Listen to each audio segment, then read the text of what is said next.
Ticket বিক্রি করছে। ওটা সারা বাংলাদেশ জানে ওরা মুনাফেক। যারা আল্লাহর সাথে পাল্লা দেয় তারা শিরক, এটা সকল মুসলমান জানেন। এই ঢাকা ৩ আসনে বিএনপির মনোনীত প্রার্থী, ধানের শীষের প্রার্থী এবং জাতীয় স্থায়ী কমিটির সম্মানিত সদস্য,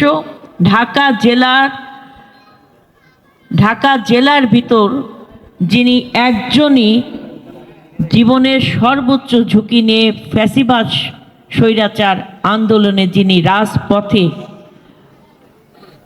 বুক চিতিয়ে তরুণ প্রজন্মকে জানান দিয়েছে এভাবেই দেশকে বাঁচানোর জন্য ভয়কে উপেক্ষা করে জীবন বাজি রেখে দেশকে মুক্ত করতে হয়, তার আমাদের সেই শ্রদ্ধেয় নেতা, আমাদের ঢাকা ৩ আসনের ধানের শীষের প্রার্থী বাবু গয়েশ্বরচন্দ্র রায়।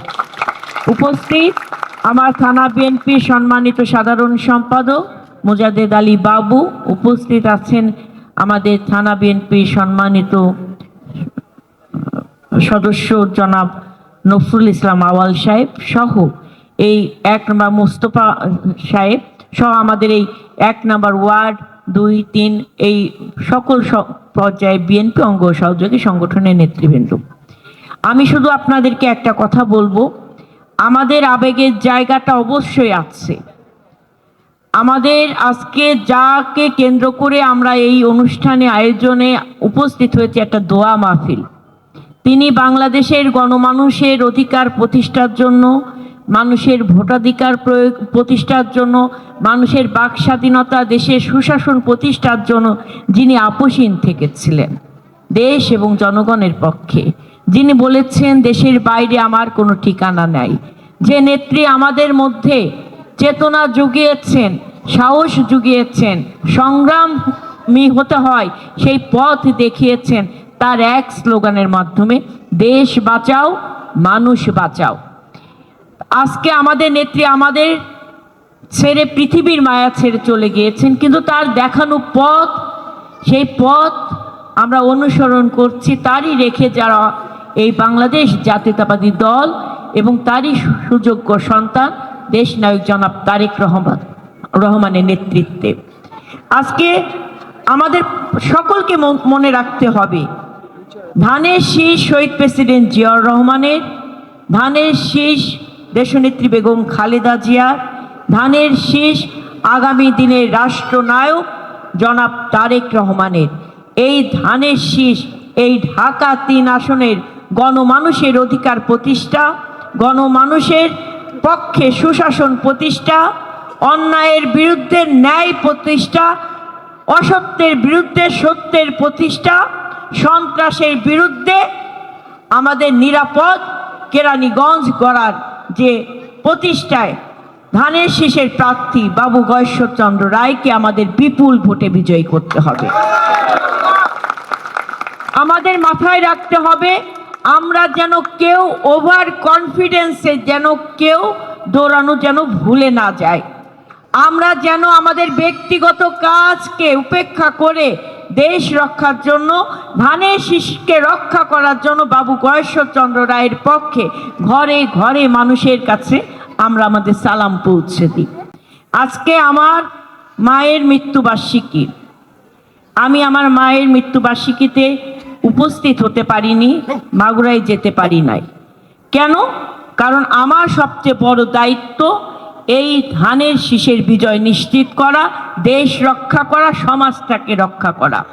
আমার অনুভূতি আছে, আমার আবেগ আছে, কিন্তু আমি আমার কাছে সবচেয়ে গুরুত্বপূর্ণ আমার মায়ের আশীর্বাদ তো আমার কাছে আছে, তাই না?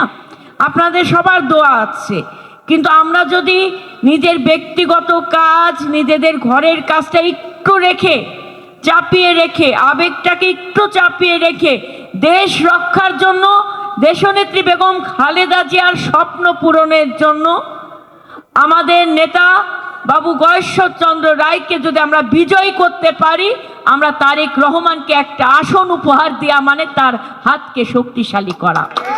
আপনাদের মাথায় রাখতে হবে, তারেক রহমান এবার তার রাজনৈতিক জীবনে সর্বপ্রথম তিনি নির্বাচনে সরাসরি প্রার্থী হিসেবে তিনি অংশগ্রহণ করছেন। এটা একটা ইতিহাস হবে এই নির্বাচন। এই নির্বাচনে দেশনায়ক জনাব তারেক রহমানকে আমরা যদি প্রতিটি আসন বিপুল ভোটে ধানের শীষকে বিজয় করতে পারি, আমাদের নেতা হবে 18 কোটি জনগণের বিজয়ের মালার ধনী হবে, তারেক রহমান আগামী দিনের প্রধানমন্ত্রী হবে। ঠিক একইভাবে আপনারা যদি সততা দিয়ে দলের আদর্শকে ধারণ করে ধানের শীষটাকে আবেগের জায়গায় বিবেকের জায়গায় নিয়ে যদি আপনারা প্রচারণার কাজ করেন, তাহলে আমাদের নেতা বাবু গয়েশ্বরচন্দ্র রায় বিজয়ী হলে এই ঢাকা জেলার মধ্যে তিনি একজন ব্যক্তি হবেন যিনি গুরুত্বপূর্ণ মন্ত্রণালয়ের দায়িত্ব পালন করতে পারবেন। তো এই সুযোগ আমাদের আছে। এই সুযোগ থেকে যেন আমাদের কেরানীগঞ্জের কোনো জনগণ বঞ্চিত না হয়, তার জন্য জনগণকে আমাদেরকে সচেতন করতে হবে।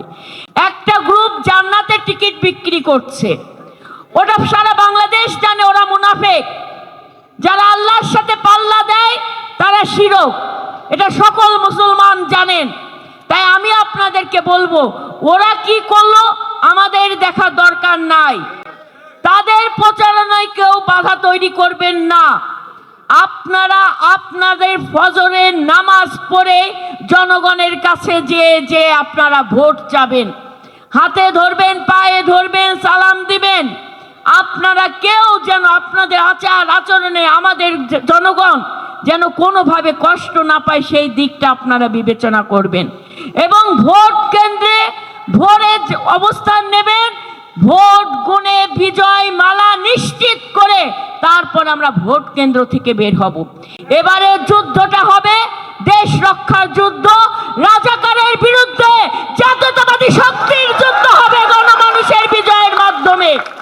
তাই আপনাদেরকে বলবো, আপনারা সততা নিয়ে দেশপ্রেমকে ধারণ করে শহীদ প্রেসিডেন্ট জিয়াউর রহমান যিনি বলেছিলেন প্রথম বাংলাদেশ আমার, শেষ বাংলাদেশ, জীবন বাংলাদেশ আমার, মরণ বাংলাদেশ, সেই বাংলাদেশ আমরা প্রতিষ্ঠা করব। আমাদের নেতা জনাব তারেক রহমান বলেছে, আমি আগে আমরা, আমাদের আগে দেশ, সবার আগে বাংলাদেশ। সেই বাংলাদেশটাকে ওই রাজাকারের হাত থেকে মুক্ত করব আমরা এবং নতুন করে দেশ করব। সবাইকে নিয়ে ধন্যবাদ, ভালো থাকবেন। আমি আপনাদের সবার কাছে ক্ষমা চেয়ে আপনাদের সকলের সুস্থতা কামনা করে আমি এখন বিদায় নিচ্ছি।